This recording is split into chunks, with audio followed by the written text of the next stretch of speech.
Hello. स्वागत है आपका फिर से मेरे चैनल पर। तो आज की क्लास में हम लोग सब्सिडरीज बुक का नेक्स्ट पार्ट करने वाले हैं, जिसे कहते हैं सेल्स बुक। सेल्स बुक, ठीक है, चलिए स्टार्ट करते हैं। देखिए बिना टाइम को वेस्ट करते हुए सेल्स बुक, देखिए सेल्स बुक होता क्या है। हम लोगों ने समझा था पिछले क्लासेस में कि sales book, purchase book, sales return, purchase return और जनरल प्रॉपर, ये सारी वो ट्रांजैक्शंस रिकॉर्ड करती हैं जो कि नॉन कैश से रिलेटेड हो और जो गुड्स में डील करती हो।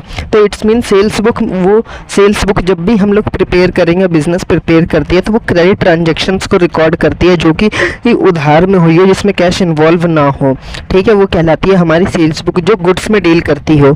ठीक है, अगर हम लोग गुड्स को बेचते हैं उधार तो सेल्स बुक में आएगी, अगर गुड्स को नहीं बेचते उधार तो सेल्स बुक में नहीं आएगी। अगर हम लोग और कुछ भी चीज बेचते हैं बट गुड्स ना हो करके वो कुछ भी हो सकती है, एसेट्स वगैरह, तो वो इसमें रिकॉर्ड नहीं होगी। इसमें केवल गुड्स अगर उधार बिकती है तो आएगी। तो देखिए इसको बनाने से पहले ये चार टर्म, सबसे पहले क्रेडिट सेल होनी चाहिए कि उधार में होनी चाहिए, जो भी हम लोग सेल्स करेंगे वो उधार में। फिर वो गुड्स होनी चाहिए, जो हम लोग सेल्स करेंगे वो गुड्स होनी चाहिए, और उसमें हम लोग ट्रेड डिस्काउंट अगर गिवन होगा तो माइनस कर देंगे, और जीएसटी अगर गिवन होगा तो वो हम लोग ऐड कर देंगे।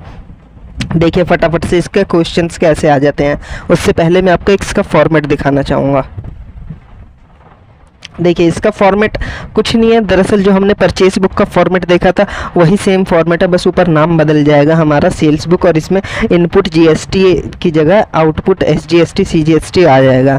ठीक है, तो फॉर्मेट में कुछ चेंजेस ज़्यादा नहीं है, बस नाम चेंज हुआ है और एक इनपुट की जगह आउटपुट जीएसटी आ गया है। ठीक है, तो देखिए अब इसको हम लोग कैसे सॉल्व करते हैं। सबसे पहले हमें पता होना चाहिए हमारा बिजनेस किस चीज़ में डील करता है। यहाँ पे हमें गिवन नहीं है, एग्ज़ाम में हमें गिवन होगा हमारा बिजनेस किस चीज़ में डील करता है, बट अगर गिवन ना हो तो हमें सारी ट्रांजैक्शंस को पढ़ना है और एनालाइज करना है। जैसे कि इसमें अप्रैल की देखिए ट्रांजैक्शंस हमें गिवन है।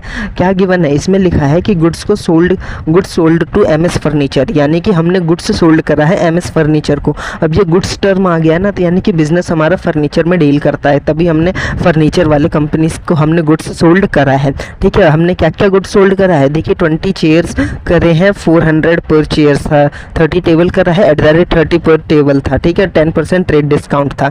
ठीक है, तो देखिए इस वाले क्वेश्चन में कहीं भी हमें गिवन नहीं है कि एक कैश में डील हुई है, इट मीन्स कि क्रेडिट है, क्योंकि यहाँ पे हमें नेम मेंशन्ड है। ठीक है, जब भी आपको ऐसे नेम मेंशन्ड और कैश गिवन ना हो यानी कि वो क्रेडिट ट्रांजैक्शंस है। ठीक है, देखिए इसको बुक्स में कैसे सॉल्व करेंगे हम लोग, सेल्स बुक कैसे बनाएंगे। ठीक है, सबसे पहले हमें अपनी कंडीशंस को देखना है कि वो सेटिस्फाइड हो रही है कि नहीं हो रही है। तो सबसे पहली कंडीशन तो सेटिस्फाइड हो रही है कि ये क्रेडिट ट्रांजैक्शंस है। ठीक है, अब इसमें दूसरी कंडीशन क्या सेटिस्फाइड करनी है कि ये गुड्स है कि नहीं। जी ये गुड्स है, हमारा बिजनेस इसी में डील करता है। ठीक है, अब देखते हैं इसको हम लोग कैसे सॉल्व करते हैं। ये देखिए फॉर्मेट में क्या गिवन है, देखिए सबसे पहले हमें गिवन है कि ये कौन सी डेट के ट्रांजैक्शंस है। जी अप्रैल मंथ का हम लोग बना रहे हैं। ठीक है, तो हमने ऊपर लिखा सेल्स बुक, फिर एज ऑन अप्रैल 31 की अप्रैल महीने के लास्ट में सेल्स बुक बनाई जाएगी। ठीक है, तो देखिए सबसे पहले हमने डेट लिखा कि कौन सी डेट की ट्रांजैक्शन है। जी अप्रैल 1 की ट्रांजैक्शन है, तो सबसे पहले हमने डेट लिखा। ठीक है, फिर हमने किसको सोल्ड करा था, हमने किसको बेचा, उसका यहाँ पे बड़े बड़े अक्षरों में नाम लिखेंगे कि एमएस फर्नीचर को हमने बेचा था। ठीक है, फिर उसके नीचे एक अंडरलाइन कर देंगे ऐसे। ठीक है, फिर हमने क्या क्या बेचा था, हमें उन सारे ट्रांजैक्शंस की यहाँ पे डिटेल लिखनी पड़ेगी। जी हमने उसे 20 चेयर्स बेचा था और एक चेयर की कीमत 400 रुपये थी, और फिर हमने 30 टेबल बेचा था और एक टेबल की कीमत 300 रुपये थी। ठीक है, हमने डिटेल लिख दिया। अब डिटेल लिखने के बाद हमें लेजर फोलियो नंबर गिवन नहीं है, ना ही हमें इनवॉइस नंबर गिवन है। अगर गिवन होता ये भी लिख देंगे। ठीक है, बट वैसे मुश्किल ही होता है कि आपको ये गिवन हो। ठीक है, अगर गिवन होगा तो लिख देंगे। ठीक है, अब देखिए फिर नेक्स्ट आता है हमारा कि देखिए जब हमने 20 चेयर हमने बेचा है और एक चेयर की कीमत 400 रुपये है, तो बताइए जब एक चेयर 400 रुपये का है तो 20 कितना होगा। जो 400 की 20 से मल्टीप्लाई कर देंगे, 400 की 20 से मल्टीप्लाई करेंगे कितना आएगा जी 8000 आ जाएगा। ठीक है, 8000 आ जाएगा। फिर इस 8000 को हमने यहाँ पे लिख दिया। ठीक है, डिटेल के कॉलम में लिखेंगे, ये चीज़ याद रखना, डिटेल के कॉलम में। ठीक है, फिर देखिए 30 टेबल बेचा था, एक टेबल की कीमत 300 रुपये थी, तो यानी कि 30 टेबल की कीमत कितनी हो गई 9000। ठीक है, हमने बस यही बेचा एमएस फर्नीचर को। फिर हम इसका टोटल कर देंगे, टोटल कितना आया जी 17,000 रुपये आया टोटल। ठीक है, अब देखिए हमें क्वेश्चन में CGST और SGST भी गिवन है और ट्रेड डिस्काउंट भी गिवन है। ठीक है, तो आपको तो इसका टोटल करने के बाद ना सबसे पहले ट्रेड डिस्काउंट माइनस करना है। ठीक है, सबसे पहले ट्रेड डिस्काउंट माइनस करेंगे, उसके बाद CGST और SGST ऐड करेंगे।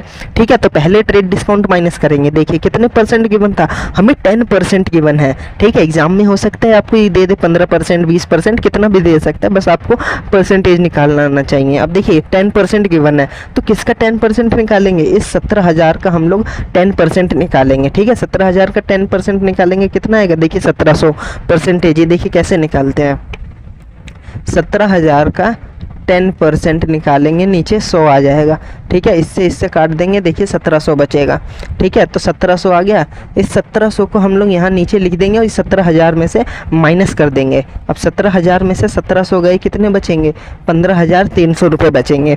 ठीक है, अब इसके बाद हम लोग CGST और SGST ऐड करेंगे। ठीक है, CGST और SGST हमें गिवन है 6%। ठीक है, दोनों ही 6% है, तो अब 6% किसका निकालेंगे, देखिए 15,300 रुपये का 6% निकालेंगे। ठीक है, 15,300 का 6% निकालेंगे तो हमारा 918 रुपये आएगा दोनों में ही। ठीक है, फिर इन दोनों को ही ना हम लोग ऐड कर देंगे 15,300 रुपये में। ठीक है, ऐड करने के बाद देखिए हमारा टोटल अमाउंट कितना आया जी, हमें ये टोटल सोल्ड करा हमने इसको 17,136 रुपये में। ठीक है, तो हम लोग यहाँ SGST और CGST के कॉलम में इनका अमाउंट लिख देंगे। देखिए SGST CGST दोनों ही 918 थे। ठीक है, और फिर फाइनल जो अमाउंट का कॉलम है ना, उसमें हम लोग ये फाइनल बैलेंस लिख देंगे 17,136 रुपये।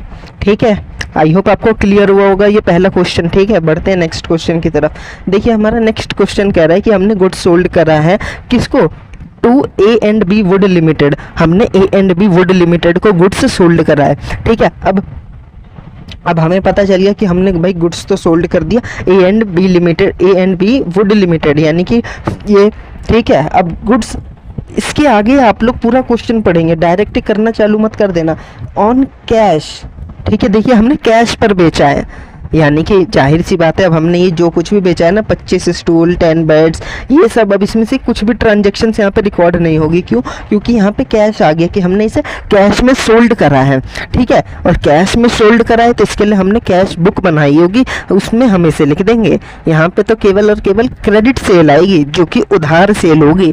ठीक है, तो देखिए यहाँ पे हमारा एक कंडीशन सेटिस्फाइड नहीं हुआ। देखिए पहली कंडीशन तो सेटिस्फाइड थी कि हमने गुड्स सोल्ड करा, हमने गुड्स सोल्ड करा, एक कंडीशन सेटिस्फाइड। दूसरी होनी चाहिए ये जो गुड्स हमने सोल्ड करा ये क्रेडिट होनी चाहिए, उधार होनी चाहिए। तो ये हमारा उधार तो नहीं हुआ जी, कैश में हो गया। एक भी कंडीशन अगर सेटिस्फाइड नहीं होगी तो ये उस बुक में नहीं लिखी जाएगी, यानी कि हमारी सेल्स बुक में नहीं आएगी, हम इसे इग्नोर कर देंगे, इसे काट देंगे। ठीक है, ठीक है, फिर देखिए नेक्स्ट ट्रांजैक्शंस क्या आती है, goods sold to Surya furniture limited. हमने गुड्स सोल्ड करा सूर्या फर्नीचर लिमिटेड को। ठीक है, इसके बाद क्या लिखा आ रहा है कि उस ट्रांजैक्शंस की डिटेल लिखी आ रही है, कहीं भी कैश का नाम नहीं आ रहा, जिक्र नहीं आ रहा, एक नेम गिवन आ रहा है। ठीक है, तो यानी कि ये क्रेडिट ट्रांजैक्शंस है। एक कंडीशन सेटिस्फाइड, दूसरी कंडीशन क्या कहती है, भाई गुड्स होनी चाहिए जी, गुड्स ही थी। ठीक है, तो हमारी दोनों कंडीशन सेटिस्फाइड हो गई, तो अब हम इसे सेल्स बुक में लिखेंगे। देखिए इसको हम लोग कैसे लिखेंगे, ठीक है, उसी के नीचे हम लोग एक डेट लिखेंगे, किस डेट की थी ट्रांजैक्शंस जी, अप्रैल 3 की थी ट्रांजैक्शंस। ठीक है, किसको हमने सोल्ड करा था, भाई सूर्या फर्नीचर को सोल्ड करा था। बड़े अक्षरों में उसका नाम लिखेंगे और नीचे एक अंडरलाइन कर देंगे। ठीक है, भाई क्या क्या हमने इसे बेचा सूर्या लिमिटेड को, भाई 25 चेयर बेचे, एक चेयर की कीमत 200 रुपये थी, 15 सोफ़ा बेचे और एक सोफ़ा की कीमत 2000 रुपये थी। ठीक है, अब देखिए एक हमने चेयर बेचा, उसकी कीमत 5000 रुपये है। ठीक है, एक चेयर की कीमत 5000, यानी कि 25, एक चेयर की एक चेयर की कीमत 200 रुपये, सॉरी मिस्टेक हो गई, एक चेयर की कीमत 200 रुपये, तो 20 चेयर की कीमत कितनी हो जाएगी जी, 5000 रुपये। ठीक है, एक सोफ़ा की कीमत है हमारी 2000 रुपये, एक सोफ़ा की कीमत, तो 15 सोफ़ा की कीमत कितनी होगी भाई, 15 की 2000 से मल्टीप्लाई 30,000 रुपये, यानी कि टोटल हमने उसे कितने का सोल्ड करा था भाई, 35,000 रुपये का सोल्ड करा था। बट ट्रेड डिस्काउंट भी गिवन है 10%। ठीक है, 35,000 का, फिर 10% निकालेंगे ट्रेड डिस्काउंट। याद रखना ट्रेड डिस्काउंट पहले माइनस होगा, बाद में जीएसटी ऐड होगा, ठीक है। और यहाँ पे आउटपुट जीएसटी आता है। देखिए जब भी आप लोग सेल्स करेंगे आउटपुट जीएसटी आएगा यहाँ पे, और जब भी परचेस करेंगे इनपुट जीएसटी आएगा, ठीक है। फिर देखिए इसके बाद क्या होगा जी, ठीक है। 35,000 का हमने टोटल सोल्ड करा, फिर 10% ट्रेड डिस्काउंट है, तो 35,000 का 10% आपका 3500 हो जाएगा। तो आप इसे माइनस कर देंगे तो 31,500 रुपये आ जाएगा। फिर हमें क्या करना है, ट्रेड डिस्काउंट माइनस करने के बाद हमें आउटपुट जीएसटी को ऐड कर देना है। कितने कितने परसेंट था, 6% गिवन है, ठीक है। तो 6% यहाँ पे हम लोग निकालेंगे 31,500 का। कितना आएगा 31,500 का 6% अगर निकालेंगे तो 1890 रुपये, 1890 रुपये दोनों में ही आ जाएगा, ठीक है। इसका निकालेंगे तो फिर इसका आप लोग टोटल करेंगे, इसको ऐड करेंगे तो ये आपका आ जाएगा 35,280 रुपये, ठीक है। यहाँ पे लिख लेंगे 35,280 रुपये, ठीक है। फिर जीएसटी और सीजीएसटी और एसजीएसटी के कॉलम में उनका अमाउंट लिख देंगे जो जो निकला था, और फिर एक फाइनल कॉलम में लिख देंगे कि आपको फाइनल कितने का आपने सेल्स करा जी, इतने की सेल्स हुई थी, ठीक है।